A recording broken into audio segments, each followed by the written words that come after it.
Hi, good morning. Welcome, welcome, welcome. Excited to have you with us today.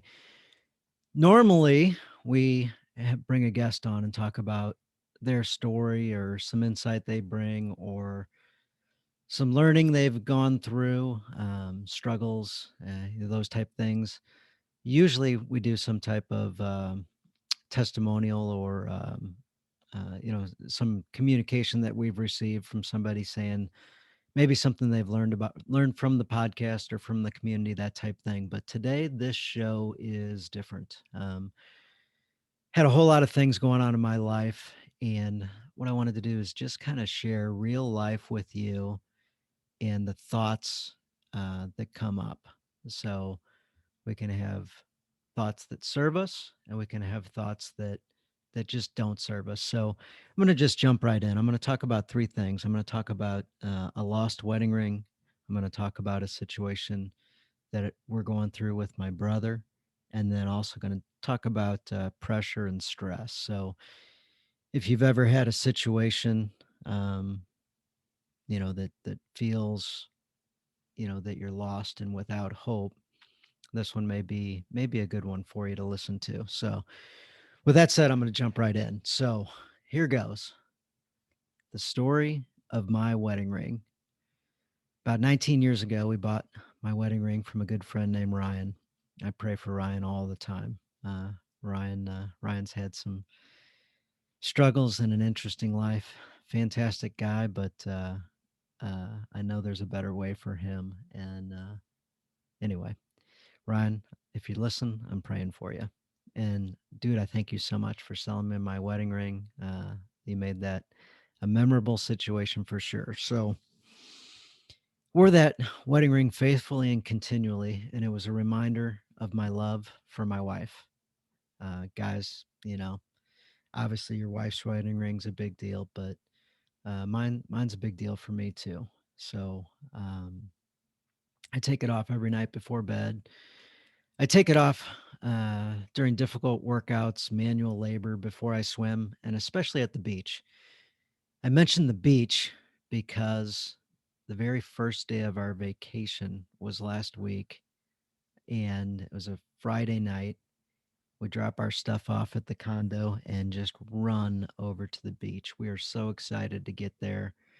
Waves are pretty big. And as I'm on my way into the ocean, I realize I've got my wedding ring on and I need to protect it. And one thing I realize is that I don't really have anything fantastic to protect it with. And the other option is to go about 4 or 5 blocks back to the condo and not just jump in and enjoy the beach with my wife and 2 daughters and just get after it. So I made a choice. I decided I would put my wedding ring in the cart. The cart, maybe a foot tall and rectangular, real bottom, not a false bottom. Seemed like that would be pretty good protection. So I carefully placed it in the corner of the cart. I carefully placed my shoes over the top of it.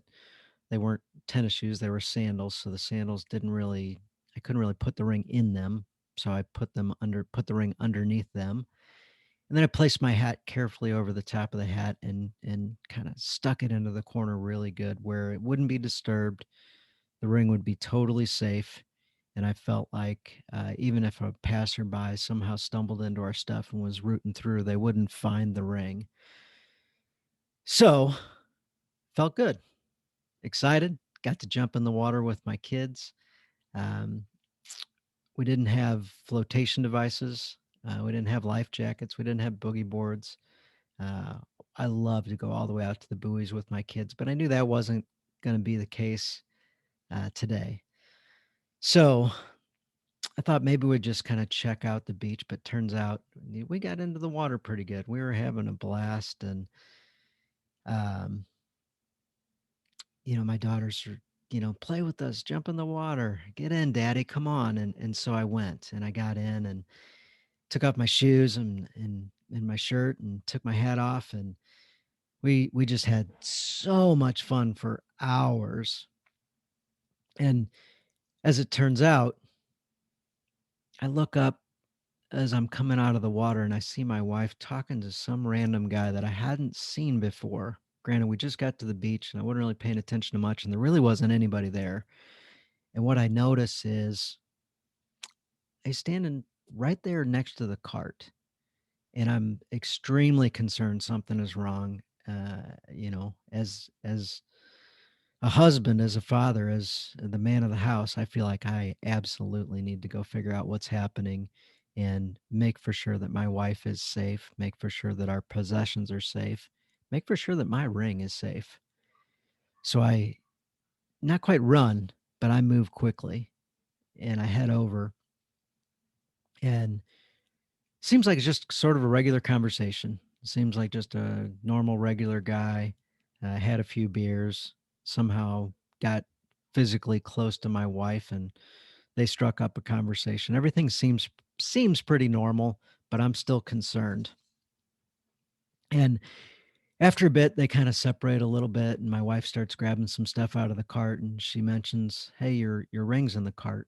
I'm like, "Yeah, yeah," and it kind of reassures me that my ring's in the cart where it should be.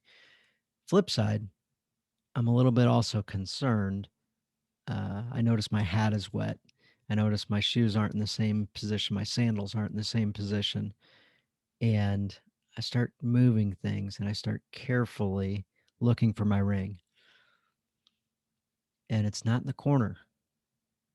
It hasn't slid down the cart a little ways. I start carefully taking each piece out, lifting it up, looking underneath, and it's just not there. It's gone. And I mentioned to my wife, I'm not feeling good about this. I think the ring's gone. Does she have any ideas what may have happened? And she doesn't, you know. The ring should be right where I placed it. We root through, we look around, and it's just not there. It's absolutely gone. So two things come to mind. Where'd this guy come from that's still kind of hanging around for whatever reason? And secondly, well, one, did he take it? Secondly, maybe it was just an accident. Maybe somehow something defied the laws of physics, hooked onto my ring, and got it above the four walls of this beach cart, and you know dropped it in the sand somewhere. Or maybe it's somewhere else, possibly on the beach or in the waves somewhere or something. So my mind is racing. How can I find my ring? How did I let this happen? Why me? So these are the thoughts that come pouring in. These aren't helpful thoughts. Uh, certainly not going to help me find my ring at the time by asking myself the question of how did I let this happen? That why me? Those are some questions that take you to a dark place, and just not good. Just not good. So as we're trying to figure this out, that guy is kind of pacing around the cart, and I'm thinking to myself, man, you've got to get out of here and quit talking to us, and why not be helpful instead of possibly mashing this ring down into the ground, into the sand further. So I take a deep breath, try to keep my head on straight. My daughters come over, ask what's going on, and I explain to them and ask them if they wouldn't mind helping. And I show them a proper technique to comb our fingers through the sand, uh, and to be careful, to not crush the ring further into the sand, sift through our fingers, look for the ring. And we do that. We spend what felt like hours. The sun's setting.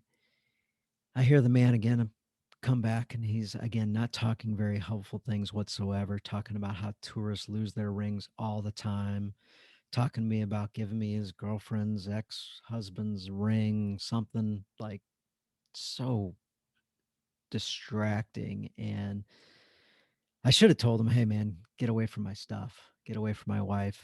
I want to focus and find this ring if it's here, and I needed to not, keep walking around on the sand in the most likely place where this ring most likely is. In the back of my mind, I'm thinking, well, maybe he actually has the ring, and maybe it's in his pocket. Maybe I shouldn't kick this guy out and maybe some way he's going to feel guilty and give the ring back. I don't know which scenario it is, or maybe it's the third one where it got randomly moved somewhere on the beach or in the ocean. I didn't think that was likely. Figured it was one of those two things. So I would say I was rifling around, but I wasn't. We were very measured. We were very calculated looking for this. The sun was going down, and it was starting to get dark quickly. And I heard my wife say, I'm kind of stressed out. It's time to get the kids to the bed. And, I reacted. I was frustrated. And I wanted to plan something with my wife, but this guy was interrupting and um, stopping us from having a good, productive conversation. So when I heard that comment, I just stopped everything I was doing and grabbed the cart and drug it behind me and headed straight for the condo. And I hear my wife say, "Where are you headed?" I said, "Well, I've got to get this cart back and we've got to get the kids to bed. We got to get the girls to bed." So 5 blocks back to the condo, all I can think about is how I'm failing and not finding the ring.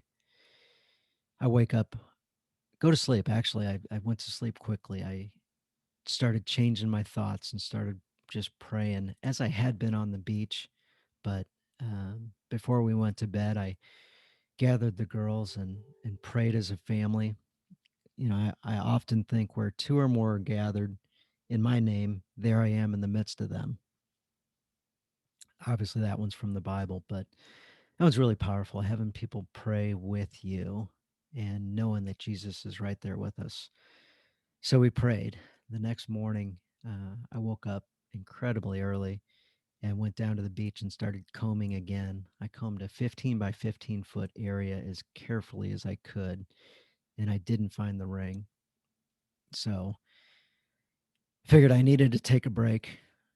Went and did a 4 mile beach run in the heat, the humidity, and really, really put some exertion into it. I needed to get that weight off my shoulders. So on the way back, I made it back to the spot, checked again, and still no ring, and really no hope at that point of even finding the ring. I felt like we had done everything we could to find it. Got back to the hotel room, and I forget whose idea that came up. It may have been my daughter's. It may have been my wife. I'm really not sure.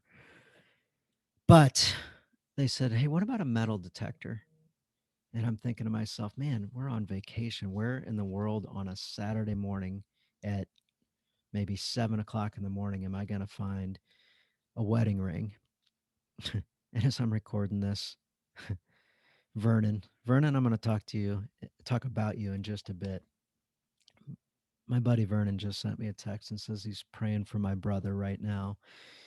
Oh, gave me chills. We're going to talk about my brother here in a bit. Not related to the beach story. So the metal detector comes up. I have no idea how to find this thing. Find a metal detector that's available on a Saturday morning at 7 o'clock. I start searching, Google, looking for places that rent metal detectors. Who's open? None of them open until 8 o'clock. I start calling and leaving messages and trying to find something. Somebody does answer, and he says they do have a metal detector that I can rent. However, it's out on loan. He has no idea when it's going to come back. Everybody else is closed until Monday.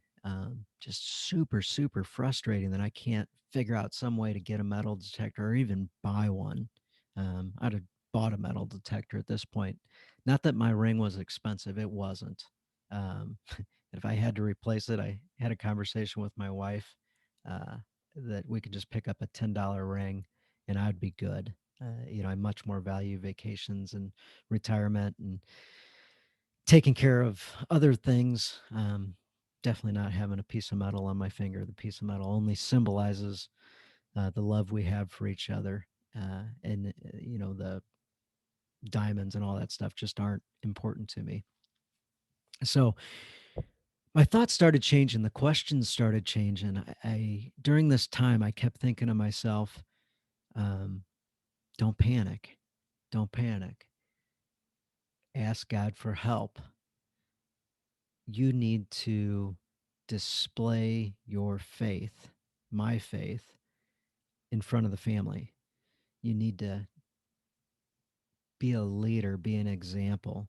You need to live what you believe and be an example for your daughters. You got to stand firm in the faith. And I kept thinking to myself, how can I do that? What's the best thing I can do in this moment? Right now, what's the next thing I can do? Um, how can I act out of love and not allow anxiety, frustration, anger to take over and lash out at anybody that's close to me? How can I shine that Christian light to people that I'm going to come in contact with? Instead of why me, I thought about who can possibly help? Who can possibly help? I thought, you know what? They've got Facebook groups. Let me check them out. So I went to the like buy sell trade or local community group where I was at, and I posted there. And the funny thing was, the admin rejected it because it violated the spirit of their community. Well, that's not really a community I want to be a part of if they're not willing to help find a wedding ring, and somehow that was offensive to them. Just unbelievable. So, like, just one more thing that could have set me off. In the meantime, I'm part of this workout group called F3. It stands for Fitness, Fellowship, and Faith. And I thought, let me just make a post. I've been checking them out, looking to connect with the local Florida guys. And I'm like, I'll post on their page. Within maybe 15 minutes, I get a response from a guy named David Kelly. Never heard of the guy, don't know how he's tied into everything, but he says he didn't have a metal detector, but he'd share it with some guys he thought might be able to help. And within minutes, there's a guy named Anthony Young. Anthony, thank you, thank you, thank you. He's an F3 guy, an F3 brother that I didn't know, never heard of, and he responds. He says, "Man, I got two metal detectors and a son who loves to hunt for treasures. And we could be there in a few hours." He left his phone number even, so I called him. He answers, and say, "Hey, I'm Dan Luigs. I'm that guy that lost a wedding ring. I'm that knucklehead. How could this happen? Dude, I'm so thankful that you're willing to help if you're still willing." He says, "I am, and I'd come right this second, except for I just did this brutal workout and I need some time to recover. I'm currently laying on the couch and hurting pretty bad." We reconnect a little while later, and he's like, I can make it out there. How about 12:30? Well, 8:30, 9:30, 10:30, 12:30, 2:30 didn't matter to me. He was the guy with the metal detector, and apparently they experienced knowing how to use them. So I was like, dude, that would be an answered prayer if you could get out here at 12:30. Well, he'd heard my story about the 4 mile run, and one of his questions was, "Do you have any idea where it might be?" I laughed. I'm like, "Yeah, it's like in this 15 by 15, maybe 20 by 20 spaces where I think the most likely place for this ring to be," which gave him a sense of relief that he had a possibility of finding this thing. So sure enough, 12:30, he pulls up, actually brings his wife, his two kids, his daughter, wonderful, and his son, just an amazing kid himself as well. We shoot right over to the beach, and he starts getting his gear all set up and shows me how it works. And his son, Benjamin, starts moving his over, and he's got the weaker of the two metal detectors. He's moving it over the spot, and I'll be darned if it doesn't keep beeping. And it sounds like it's a stronger beep in this one spot. And they had this sand sifter thing that they had brought with them. I grabbed that and I just dove for that spot. I'm like, I think he found it. It was right next to where the cart was. We had kind of marked it out, and I was certain that we were going to find it. I dive in there, I pull this sand sifter, pull this big clump of sand, start sifting through. Within a couple of shakes, I see this piece of metal up towards the top. Take a deep breath. I'm hopeful. I pull the ring out, look at it. It is my ring. That is my ring. Just there it was. I couldn't believe I was seeing my ring again. And I felt that emotion, that just overcome, like, of thankfulness and gratitude and tears. And looking at the guy's wife, I'm like, this is it. This is the ring. I'm looking at the son, Benjamin, and he's got this look on his face of disbelief, like, I've never found anything on the beach before of value, and I found this. He's got this pure joy on his face. And I don't know exactly what Anthony was thinking, but I look at him and he's got this, like, relief, joy, excitement.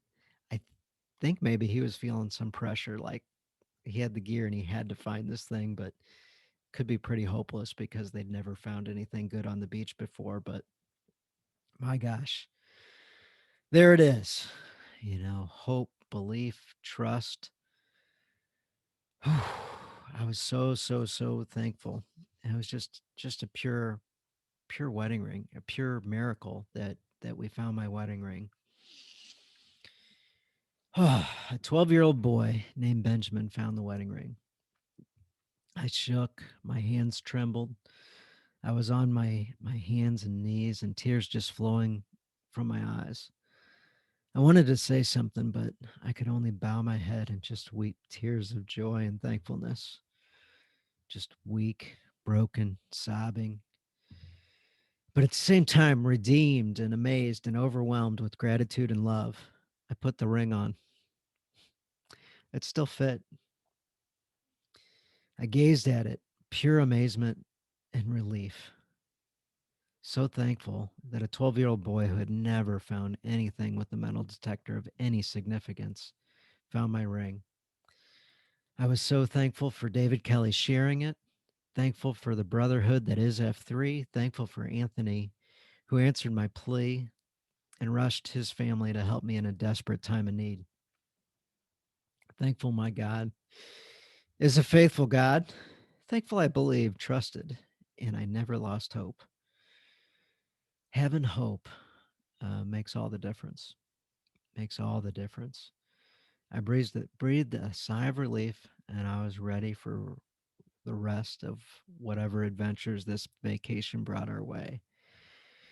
And we had many more challenges. We had 3 days of rain. We had lightning, which then destroys all outdoor plans. Florida lightning is vicious.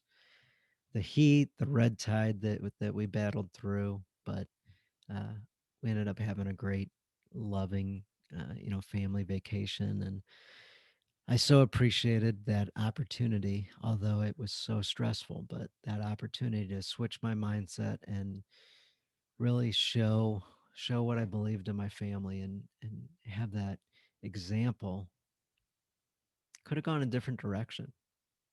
Um, it really could have gone a different direction. I did react poorly when I left the beach, um, but it was the best I could do in that moment. So uh, I apologized to my wife, and thankfully she accepted my apology, and we had a just wonderful vacation after that. So anyway, change your thoughts, change your questions, uh, stand firm in the faith, rely on God, ask others for help, ask others for prayers, um, pray with your family, lead your family in prayer, all kinds of different, I would say learning, but uh, practical. Like, you got to apply what you'd learn and what you talk about, what you believe. And when others ask for advice, um, those are some of the things I would give them for advice. So thankfully, I remembered in that moment, in moments, um, to just keep pressing on and standing firm in the faith. So that's that one. Here's the second one. Here's the second one. So as we're getting ready to go on vacation, my brother and his family, um, were having some coughs and different things like that. Didn't really think it was a big deal, but he let me know that. his daughter was having a little, whatever, and they were being cautious. Things went a different direction, and his daughter's boyfriend got hospitalized. And a while later, I get a text from him that lets me know that he's also not doing well and he possibly has COVID. And, you know, I thought he's younger, he's pretty healthy, he'll be fine. I'll say a prayer for him. I'll let him know that I'm praying for him. I'll ask others to pray for him. And I'll kind of go about life. Stay in communication with him, text with him. We get back from vacation. It's confirmed he does have COVID. And of course, we stay away from him. Uh, I ask him, if he's doing anything proactive to help. And he says, "Oh yeah, I'm doing some stuff." And we kind of leave it like that. Well, that communication continues. He's not really able to talk on the phone, so we're texting, and he asks for canned oxygen. Well, he's done the research to figure out where you can get it and how you can get it, and tells me what locations even have it in stock for him. So I stop everything that I was doing, run and grab him some proactive vitamins and things in addition to the canned air, as much of it that I could buy. Take it to him, ask him how things are, and he says, the breathing's difficult. The breathing's a challenge.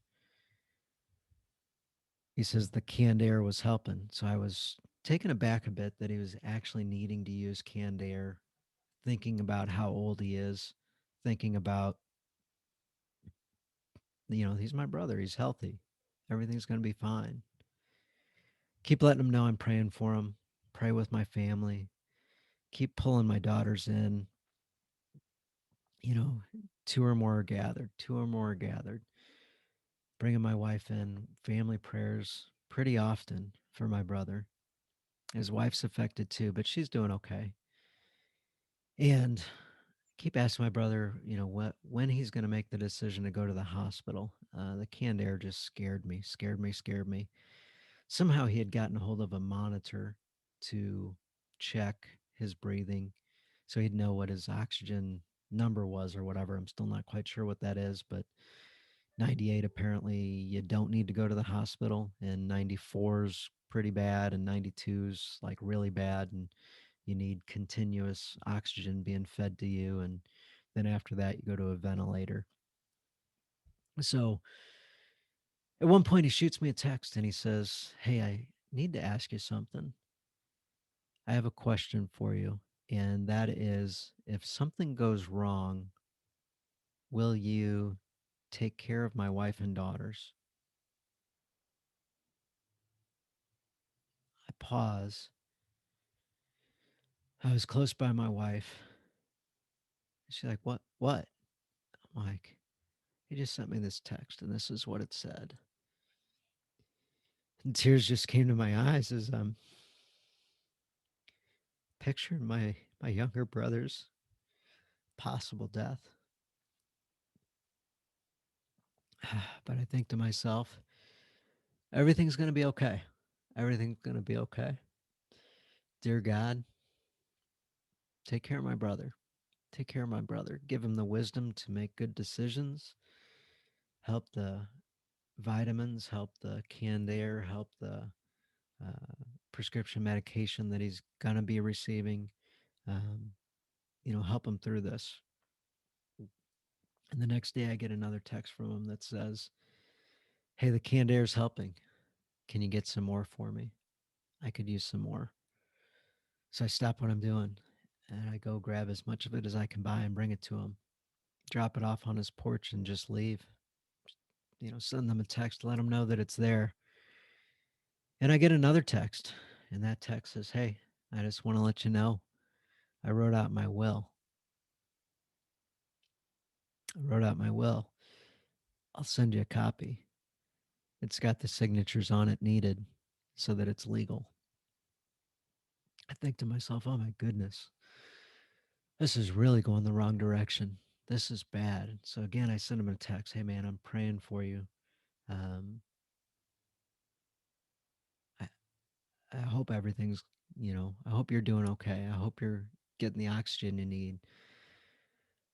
Uh, and I'm thinking to myself, man, if you updated your will, what else have you updated? What else is important? Think of the C.S. Lewis quote. I don't have it exact, but the C.S. Lewis quote goes something like, uh, something about, is God real? And it's of, it's either of utmost importance or it's of no importance whatsoever. But one thing it isn't is kind of important. It's either the most important thing or not important at all. So if God's real, that one's really important. If God's not real, then it doesn't matter at all. But one thing it's not is kind of that lukewarm, I believe today, tomorrow I don't kind of thing. And I'm thinking to myself, man, I haven't dove into this with him and over text. I don't know where this is going to go, or what the words are. And I'm literally praying for what I can say to my brother over text to, not put him off or, um, but I want to know and I want him to know and I want to make sure that if something does go wrong, then he goes to heaven. I just couldn't let that go by. So I finally do feel like whatever words I send maybe aren't the perfect words, but I got to hit send on something. So I let him know that I've been talking to God and praying and ask him if he's also been talking to God. And he replies back, yeah, I have. I have been talking to God. Up to this point, the responses I gotten where I mentioned who's been praying for him and when and how, and I got thank you, appreciate the prayers. But that doesn't necessarily mean that, he's in line with God. Doesn't necessarily mean that he's believing in our Lord, our Savior, and the cross. he, he might not have been in a good place with God at this time. I didn't know. So I had to ask. I had to know that he was right with God.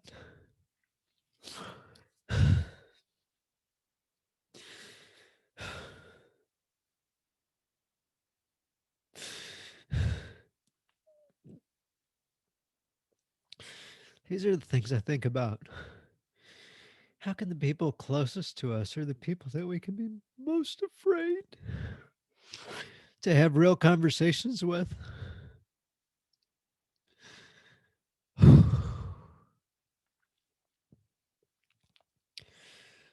So I was so thankful to hear that, yeah, he'd been talking to God, that he's been praying.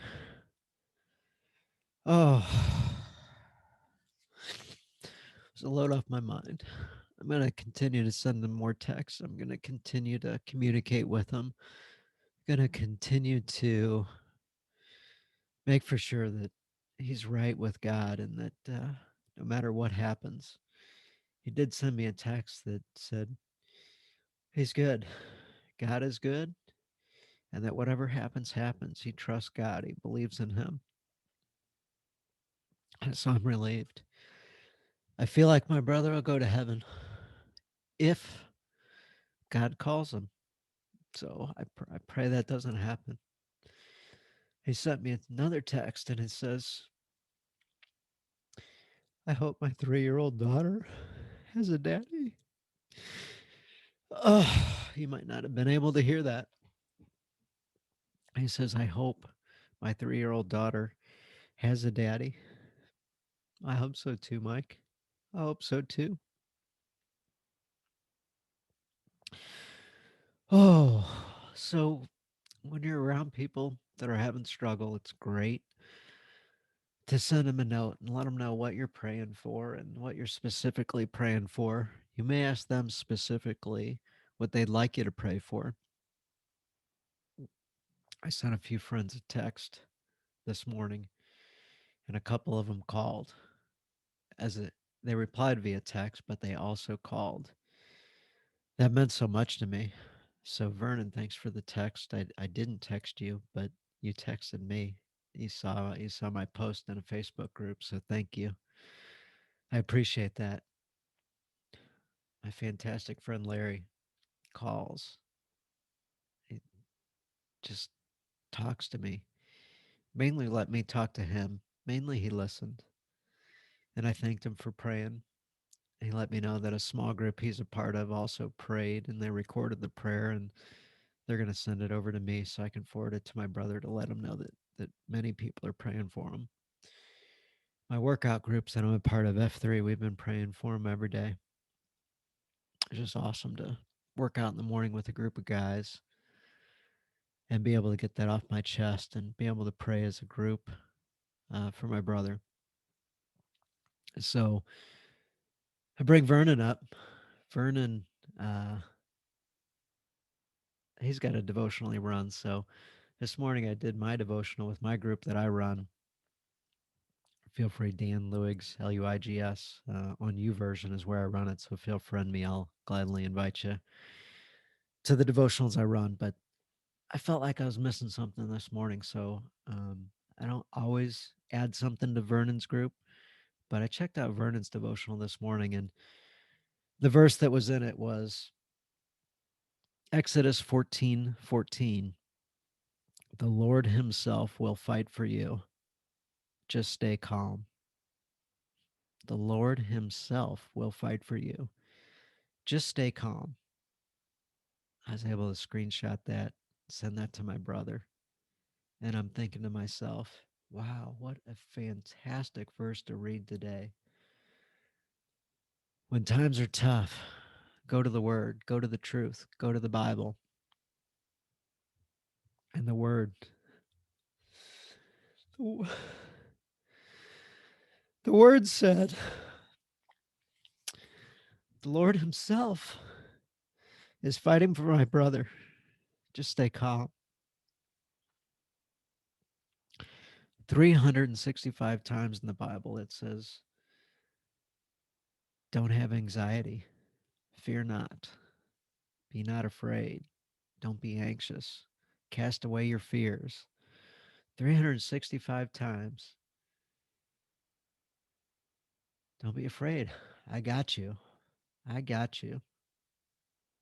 How awesome is it to know that God is there? He may heal my brother, he may not, but there's a purpose, there's meaning. God's will be done. I've got to believe and trust him and know the Lord himself is fighting for my brother. Just stay calm. And I'll add and pray and ask others for prayer and communicate with others. Ask for help. Um, the support I've received has just been so helpful. And being able to pray with my family, I feel like I'm doing something. I feel like I'm helping. As a man, I want to do something and I'm powerless. God is powerful and I can ask for his help. And it was reassuring asking my brother what we could do for his family. It was nice that he let me know what he actually physically needed. But after he had all the proactive things he could get his hands on, he replied back with prayers.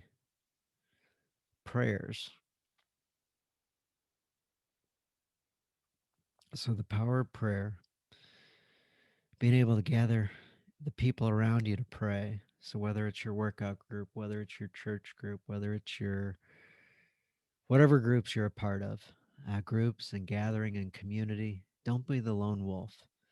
Don't be that person that buries their head in the sand and pretends things aren't going on or pretends that the lies that come into your head that nobody cares about you, nobody's concerned about you. They're just not true. People do care. People are concerned for you. Um, God cares about you. So where two or more gathered in my name, there I am in the midst of them. God's there with you. So that's story number two. That's situation number two. These things are happening right now. So a third thing that's came along is sometimes I feel pressure. Sometimes things get to me where I feel like I could be doing a better job. I could be a better leader. I could get more stuff done. Things that might be in my control or might not be in my control.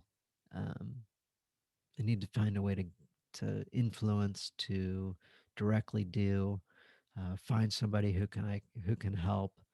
Um, but there's some things that just aren't in my control, and I struggle with that. I struggle with that. Sometimes the burden just is on me, and